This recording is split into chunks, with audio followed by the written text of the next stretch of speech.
There has been no shortage of conversation about robotics. And our next panel will cover this and what we look like, or what this looks like in the future. It is a growing industry for a number of reasons. Number one, the emergence of AI, especially the launch ChatGPT was one.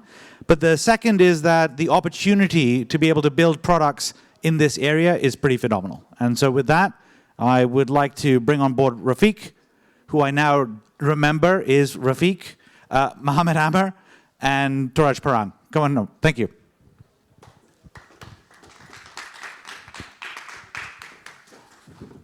Thank you for the introduction.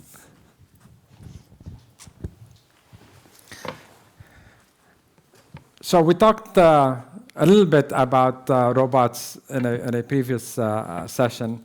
And of course, humanoid robots are particularly interesting because they look like us and they're supposed to do what we do. And I'm sure many of you have been online and have seen these humanoid robots do crazy things. How many have seen them do jog? Just jog. Yeah. How many have seen them do backflips? Yeah, it's wonderful to see, and of course there's a lot of hype around that. But the frontier of technology, the frontier of research, of discovery, is not a demo, right?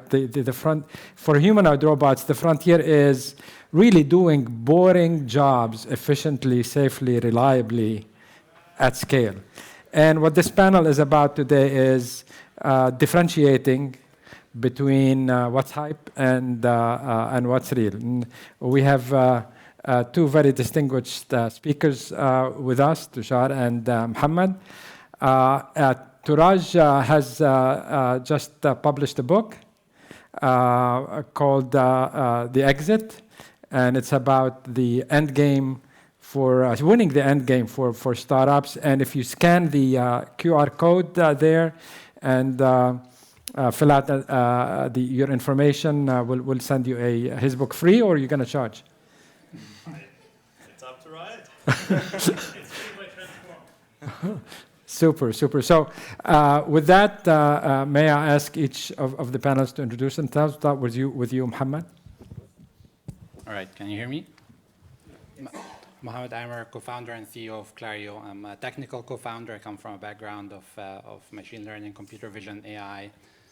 Went to start a robotics company and then went on from the robotics company to decide not to ever build robots again, and started a software for robots company. And we'll share a little bit of the insight around that with you today.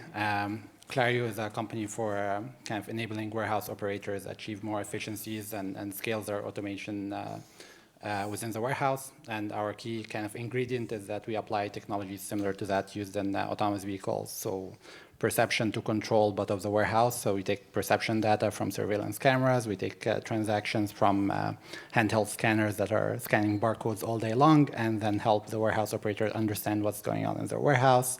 Help them automate faster and implement automation solutions faster and become more efficient in their warehouse, not just for robots, but for manual labor and for automation as well. I'll pass it on to Touraj. Touraj? Touraj Parang, pleasure to be here. President and Chief Operating Officer of Serve Robotics, the company behind those cute robots that you may have seen doing food deliveries for Uber Eats and now DoorDash in LA and some other cities around the US. Just a show of hands, how many of you have seen our robots, Serve robots? Oh, that's okay, that's great. And that's expected, not too many, because we are not in San Francisco Bay Area, but hopefully one day we will be. But if you go to LA, you won't miss them. My background is non-technical, so I'm so glad we have Mohamed here for technical questions. I was a philosophy major, but somehow found myself to entrepreneurship. I've been in Silicon Valley since the late 90s, started out as a lawyer, and then kind of pivoted into venture capital and eventually to entrepreneurship. Done a few startups, some of them more successful and some of them not so successful. I've also been on the acquire side of things where I bought other companies. I would say the most exciting company I have been with has been Serve Robotics, and we'll get into why that is so exciting, but can't wait to tell you more about it. And the book, Exit Path, How to Win the Startup Endgame, kind of summarizes some of the lessons I have learned selling and buying companies, and I highly recommend it for any entrepreneur. Even if you don't want to sell your company, you need to be prepared for it from day one. Thank you, Touraj. The end game, though, that sounds like final. But is it more? Isn't the exit the beginning? Every yes, as Shakespeare says, every exit is an entrance. Very well put. So let's start with what I talked about earlier. Let's separate the hype from what is real. Let's start with you, Mohamed. Where are we with what's the state of robotics today? Well, I will start from the humanoid picture you started painting earlier. So when I think humanoids, people think of any purpose robot, a robot that can do anything, like a human form factor that can drive a car, that can clean your kitchen and do your dishes. The problem is we're seeing a lot of videos that the question I have at the end of those videos is how many takes? How many takes did it take for you to make this video? And that's kind of the honest answer after all of these videos. Like, I think Boston Dynamics did it once, and that was like 40 takes to do that backflip robot doing the trail, and like it was Atlas. And then with Figure, we see the Figure 3 video. It's impressive, of course, but you don't see two things: how many takes, and you don't see people. And then that goes towards like, okay, well, are those robots safe enough to be around people? I would not want to be around one of those humanoid robots personally. So we go from any purpose robot to multi-purpose robot, and you have different form factors that can support multi-purpose robots. And for example, I would consider Serve as one of those examples of multi-purpose robots. Robots can do multiple tasks, but not any task. And they don't have to look like a human form factor. They can look in different form factors. And I think that's a more tenable and more achievable kind of bar, that you don't have the how many takes question, and you have people around them, and like robotic arms in manufacturing facilities and mobile robots. There are different forms that can actually enable a lot of value. And then with that ROI, you can capitalize on it and head maybe towards the any-purpose robot eventually, but it's not today. And then there is the single-purpose robots, and those are the ones that we see, at least in the context of warehouse. So like, how many of you have been inside a logistics warehouse or a distribution center? Okay, and within that, you find a lot of different repetitive tasks. There is a lot of things that picking or packing, or like things that are very kind of standardized tasks that humans actually should not be doing. Those are kind of the tasks that we actually should automate, we should get rid of, because that's not, like my joke is that warehouses feel like a casino in a weird way, right? It's very bright, it's high ceilings, not as clean, and people doing repetitive tasks. Some of them are just losing money, and this is their source of income, and neither of them should be doing what they're doing.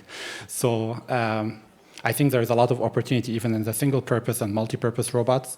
And I think to get to the any-purpose robot, we need infrastructure to really support that, and a lot of data, and a lot of work to be done. And I don't anticipate that to happen by 2030 or whatever estimates we're getting. I think it will take a little longer than that to get to that point. I'll just pause here and hand it over to Touraj. Yeah, great point. I think Amazon just announced recently that they had deployed 1 million robots in their warehouses. So that's a pretty big number. But I think what's even more exciting is that there's going to be many, many more robots outdoor, outside of the warehouses, outside of these controlled environments where humans had to actually learn how to navigate around robots. What you're going to see outdoor is robots learn how to navigate around humans. And it's a very challenging technical problem to solve, because outdoor on the sidewalks you can encounter anything, and we have at Serve Robotics encountered many things, including goats and cats and dogs and children who are excited to see robots.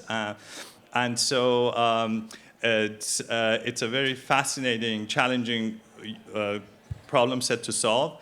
But what has enabled us as humanity, as technologists, to be able to get to this point is, I would say, the convergence of 3 trends. One is the cost of hardware, the components that go into these robots, from GPUs to sensors to everything that goes into a robot, has come down significantly by about 80 to 90% in the past 10 years. That's trend number one. Trend number two is that you have ubiquitous broadband. A lot of these robots, even though they're autonomous, they still do need human assistance. And so broadband is the enabler, is that connection between the human supervisors and the robots out there in the field. And then you have all the GPU and AI processing power, the foundation models, and just the step function we have taken with AI is what is in the background enabling these robots to interact with the environment, the perception and reinforcement learning, et cetera. Those are things that would not be even possible 3 years ago. So it's a great time to be doing robotics, and I think what we're going to see is just this. We are at the bottom of the hockey stick curve for the robotic explosion. Touraj will stay with you for the next question. You built a startup. You took it public. Maybe not at the time that you wanted to, but you took it public. And this is a tough field. It's still nascent, I would say. What can you share with the audience? Some of the more important lessons learned, and how to best compete as a startup in this field. Okay, I'll give you three more things. I guess my brain works in threes. So I think, like, as an essential ingredient for success, what I have observed for Serve Robotics life, and maybe give you a quick background, we actually started 8 years ago inside of Postmates, a food delivery company here in the US, and then we spun out after 4 years, became independent, and then last year we went public. We were lucky enough during our independence to have strategic investors backing us. NVIDIA and Uber Eats were investors in us. And that really helped us survive and get to a level where we could go public. And then in the public markets, we've actually had a much better reception and much better ability to raise capital. So number one for me is, as a robotic startup, hardware startups are hard. I think robotic startups are impossible to raise money for. So be very cash frugal, be extremely capital conscious. Yes, robotics is seen as a capital intensive industry, and therefore it's very hard to raise venture capital for it. So it does make sense to run small experiments and validate your assumptions before you try to raise a big round, because you're probably not going to be able to do it. So incremental progress, experimental mindset is my number two. From the beginning of Serve Robotics, the first week, we started actually putting something out there and experimenting and seeing how people interact with these things. So you really need to have that mindset. This is not something you can do in academia or in a lab. This has to be in live environments. And lastly, you have to build a great team, a multidisciplinary team that can navigate hardware, software, operational excellence. All these combined is necessary for a successful robotics enterprise. Very good, thank you. And I want to go a little bit on the technical side now. And let's get back to humanoid robots. What's easy for us to do is very difficult for humanoids to do, and the other way around, right? And if you look at large language models, the largest ones we have today have been trained on something like 30 trillion tokens, right? Trillion is a very, very large number. I thought a billion was a large number 10 years ago. Now it's a tiny number. 35 trillion tokens, right? But if we talk about humanoid robots, where's the data going to come from? And if they're going to train by interacting with the physical environment, this is going to take like 100 years, right? So how are we training? humanoid robots today? Where's the data coming from? So today, there is a lot of work on something called imitation learning. So a human will do the task, whether wearing some VR goggles and controls, and then you have some of that, and the robot will imitate those.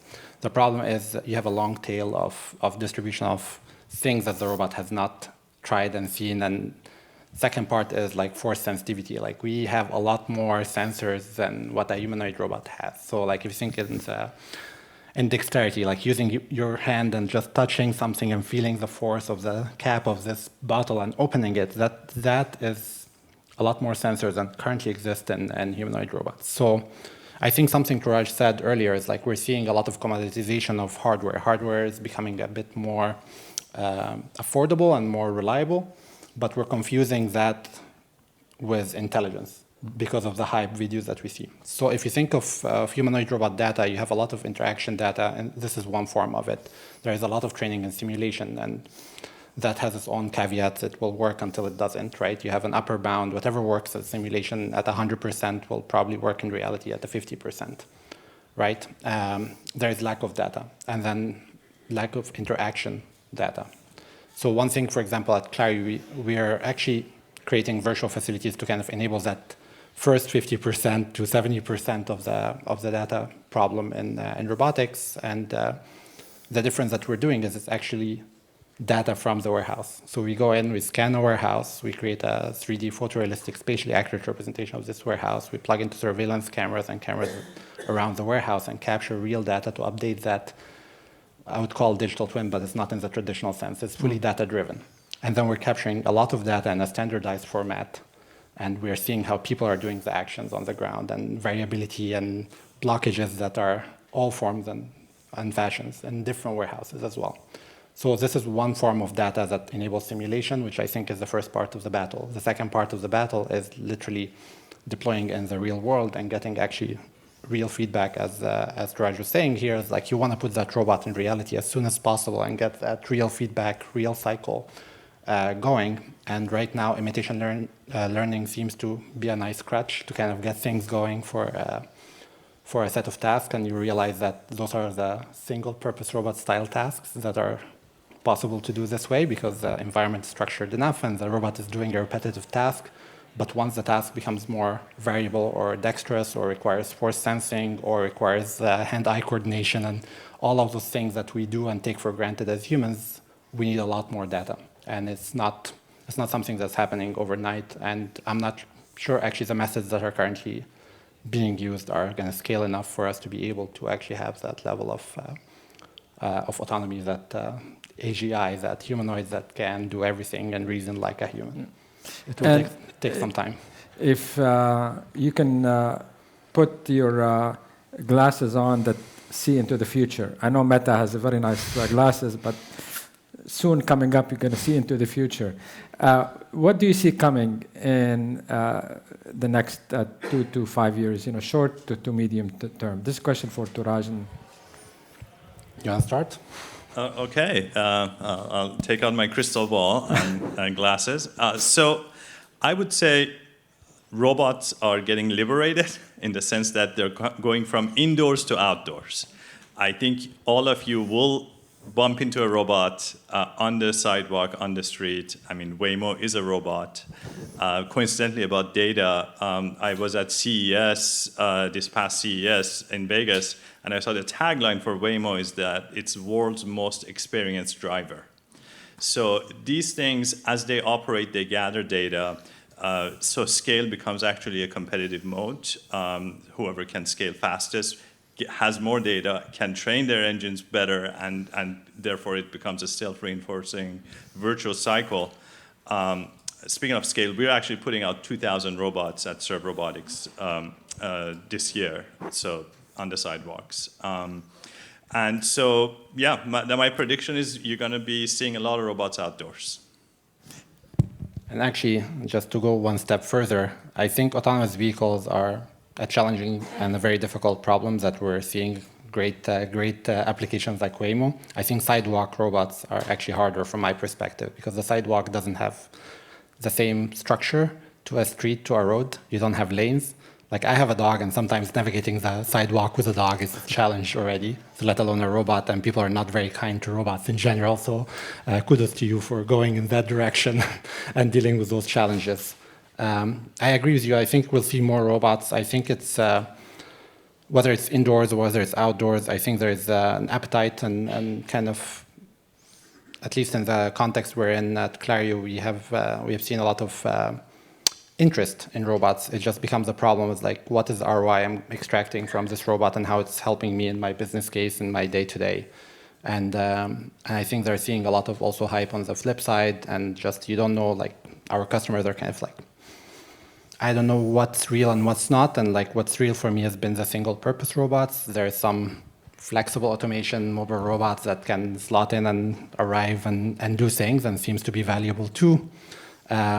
But there's also a lot of hype, and parsing through that becomes a little bit challenging. So I think in the next 2 to 5 years, we'll see probably an order of magnitude more robots, not humanoids, like multi-purpose, single-purpose robots. And I think the more constrained the environment, the more likely you find more robots. So I would think like inside the warehouse or inside a facility that's controlled by a private entity is different than being on a sidewalk or being outdoors. And if you can generalize from robots also to, we're seeing a lot more drones right now. We're seeing a lot more kind of VTOL and so on. So there's a lot of different types of robots, not just the ground, not just the ones inside the warehouse, but there's also kind of aerial and flying robots as well. So we'll see a bit more of that. Some of my favorite companies in that space, like Reliable Robotics, it's an X-Wing, which got acquired by some public company, I forgot who exactly, but those were companies that are doing some level of next level autopilot in planes that makes them autonomous all throughout the different phases of flight. And we'll start seeing more of that.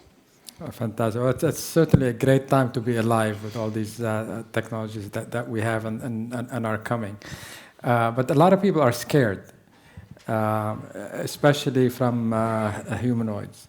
And part of the fear is that they're going to take away jobs. And if you look at, my favorite example of robots is Waymo. It is perhaps, to me, the most advanced AI on the planet, because it's out there in a very complex environment, making critical life and death decisions in real time and adjusting as needed in real time, right? It's amazing. And it actually is replacing people, right? It's replacing drivers. What do you say to that? How do you calm people's fears that, yeah, technology, you could replace some jobs, but you also create jobs? As you said, like there is some replacement, and let's take a look at those jobs that are being replaced, and it will be more repetitive jobs, jobs that are there. Nonetheless, they're jobs, but I feel like those are jobs that probably having someone drive a shift of 12 hours is not really something a human should be doing. It's also very cognitive overloading of a human. It's tiring, actually. And on the flip side, you're creating people who are doing fleet management, maintenance crews that is more advanced, that can handle LiDARs and different kind of sensors. So there's this aspect of a more skilled labor component of it, and maybe upskilling becomes a thing that we should focus more on versus elimination of a job that is a bit kind of not increasing the quality of life of a human in a way. And like it's, again, 12-hour shifts for an Uber driver is something very tiring and could actually become dangerous. And the part of, I actually trust a Waymo driving, and even if I'm driving a car and a Waymo's there, I feel like I can use that as an option. Like it will always give way. It will always play the safe move versus a human, because again, like it's not someone who's been in a shift for 12 hours or frustrated or has their emotional baggage of the day or like road rage. Like I've yet to see a Waymo going through a road rage or something along those lines. But yeah, I think there is displacement of labor, and hopefully towards upskilling and more humane conditions and more cognitively manageable situations of which the human brain is better at than just repetitive tasks. Absolutely. And Touraj, same question for you. You are actually replacing humans. In our view, actually, we are creating a lot of jobs. So there is, with every technology, there is immediate impact, and then there's second-order impacts. I mean, throughout humanity's history, we've gone towards more and more advanced technology, and jobs have actually grown.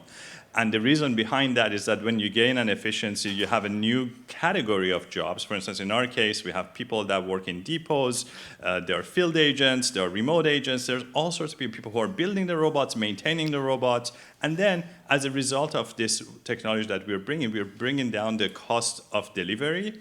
And, that reduction in cost of delivery creates more jobs for local businesses, because now they can actually, more people will buy their food and order more food because cost of delivery is prohibitive for a lot of people. So those restaurants can thrive, etc. So net is actually creating more jobs, and we've seen that happen. Fantastic. Final question for you both. What are the 2 or 3 major takeaways that the audience will remember tomorrow that you'd like to leave them with? I would say when you see a humanoid robot video, just ask yourself how many takes that video was created by. And we'll see a lot more robots that are purposeful, that have very direct use cases, that have direct ROI. So remember, like every robot is, like maybe some robots are there for entertainment, but most robots are there for actual work and actual ROI that actually adds value in use cases. I think understanding the infrastructure support is super important. As we said, like maybe roads are very structured for autonomous vehicles compared to sidewalk, and like what can we do to support those kind of use cases? It's not easy. And be kind to robots on the sidewalk. Just a robot struggle. If you see a Waymo, give it some way sometimes. Yeah, and I think in general, it's exciting time to be building in the space. And it's very courageous to actually build a robotics company and hardware companies today. So like if you're in venture capital, also understand that the horizon of a deep tech and a robotics startup is a bit longer than your average SaaS startup or an AI startup. So, yeah. Touraj? Thank you. Thank you for that shout out too. Be kind to robots. So number one, I think we're at this inflection point of the age of robotics. So that's one big takeaway for those of you who have investing appetite, who have, you're kind of looking at trends. You heard it here first. Second, I think robots will help humanity overcome some of our biggest challenges, because God knows we can't do it by ourselves. And actually they will make our urban environments healthier, safer, and actually more thriving and prosperous. And lastly, I think robots are here to make human labor more productive, not to take away jobs. Thank you so much, Touraj. Thank you, Mohamed, and thank you for listening.